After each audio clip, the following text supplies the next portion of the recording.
applications. Now, obviously, we heard a little bit on Vector that Giovanni mentioned, that Martino mentioned earlier on. So I would love to, bring in Pak Gilarsi Setijono, Chief Executive Officer of Vector. So Vector is a brand new EV heavy mobility player born in Indonesia with global partnership across UK, Europe, and China, as Pak Anin mentioned. Congratulations, Pak Gil, on your recent milestone, along with Transjakarta to electrify Jakarta and Indonesian's public transport. It would be great to hear from you, Pak Gil.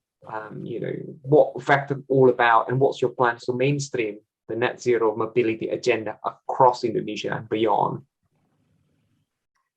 Thank you for having me here, Stephen. Good morning and good afternoon for all of you. Number one, we are talking about net zero emissions pathway. Well, it's quite scary if we cannot really achieve the pathway by 2060 or earlier. The reason why I'm saying scary because we are affecting the habitat of life of a human being in the future. I'm talking about my sons, I'm talking about my grandsons. Right? Now, Pani mentions also, Solving mentions that transportations contribute like approximately 20%, like 1/5 of the carbon emissions coming from transportations. And we see the challenge of Indonesia is really, really enormous here. We are talking about 16 million of cars still in combustions, like 100 millions of motorcycles in combustions, buses and trucks, more than 5 million still in combustions. I think if we all together, the government and all the private sectors making a commitment that we have to replace those becoming like electric vehicles by 2040, it's really huge challenge, and we can't really do it alone. We really have to make it like a movement. We like to introduce this everyone is aware of this. Let's make this kind of movement to create to make sure that the pathway for net zero emissions in Indonesia is just right on the track. With that challenge, I'm talking about the Transjakarta challenge alone.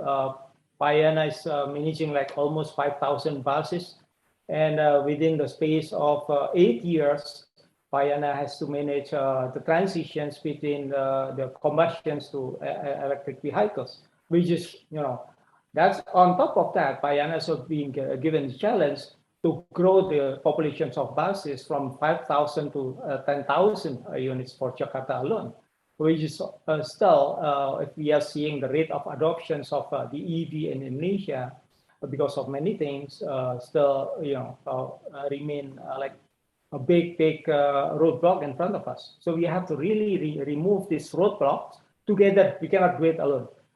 Factor there is just trying to pioneering this movement so that everybody else can join us to remove all these roadblocks. I mentioned about roadblocks. Basically, there are two big issues that we are facing today. Number one is the initial investment toward EV is not cheap. Because generally it's like almost twice of the capex for the combustions. But again, we are talking about longevity of the service of these electric vehicles is a lot longer. So if we are talking about total cost of ownership, it's it will pay back somewhat in the life cycles of these vehicles. But again, it requires some education. It required also some financing models to allow people to adopt, to buy with the initial investment quite high. Number two is, of course, the infrastructure of the public charging stations, because it goes hand in hand. The more we have EV vehicles on the street, the more we need to have like charging stations. Now, in that part also, not only the role of the government, but also the role of private sectors. I give you an example. On the commercial building, for example, if they are obliged by the government to build like certain percentage of their piece of land to become like public charging stations, that will help a lot to promote also the adoptions of EV vehicles itself. So, Stephen, I really like this forum to be grown and to be extrapolated at the later. because again, we need this EV transitions toward from combustions toward EV. It's really a kind of movement. It's a kind of changing the lifestyle itself. So the theme of that is really, let's do this as a race.